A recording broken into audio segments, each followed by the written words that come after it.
Mesdames, Messieurs, je vous remercie d'être donc venus à cette conférence de presse organisée par le collectif pour la défense des libertés publiques. L'objet de cette conférence de presse, comme vous le savez, est de répondre aux interdictions ces jours derniers de plusieurs rassemblements, plusieurs manifestations qui étaient prévues. La première annoncée par le collectif pour la défense des libertés publiques, qui était prévue demain à 14 h au métro du Roc.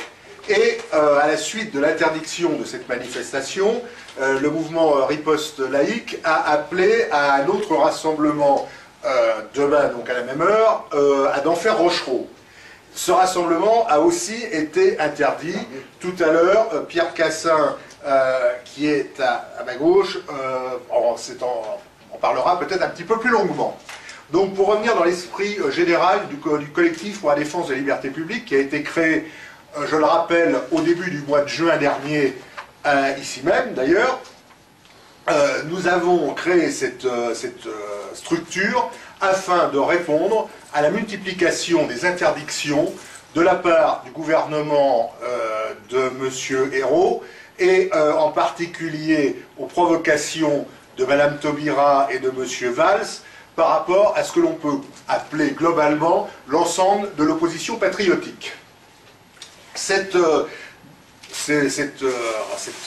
provocations et ces interdictions et ces mensonges qui ont été proférés par le gouvernement ont atteint leur maximum au moment de la triste affaire de la rue Caumartin, généralement appelée affaire Méric. Vous le savez, vous vous en souvenez, au début du mois de juin, une rixe a mal tourné, un garçon militant d'extrême gauche qui faisait partie d'un groupe qui avait agressé un groupe de jeunes patriotes présents lors d'une vente privée est décédé, ce qui est effectivement triste, mais à ce moment-là, l'ensemble de la gauche et l'ensemble des médias affiliés au système a tout de suite annoncé une version qui s'est avérée ne pas être véritablement la réalité. En l'occurrence, tout de suite, on a essayé de faire porter sur l'ensemble de l'opposition nationale et patriote un assassinat,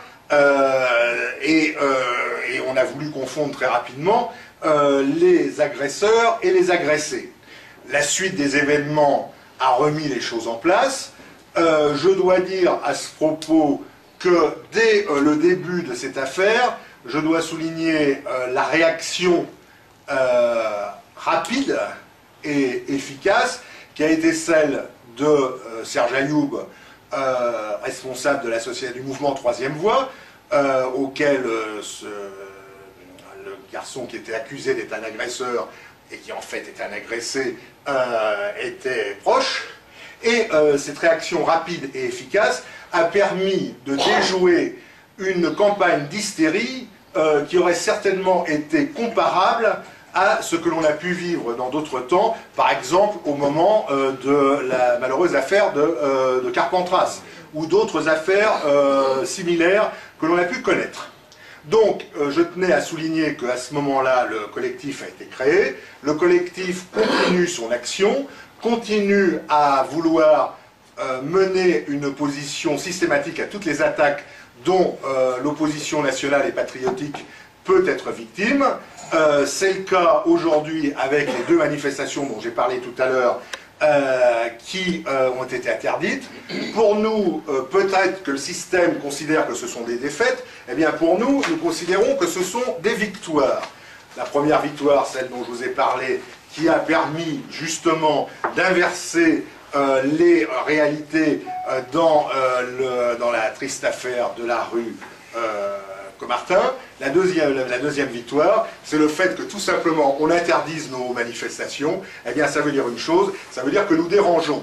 Et à partir du moment que l'on dérange, eh bien c'est déjà que nous sommes sur la bonne voie. Alors maintenant,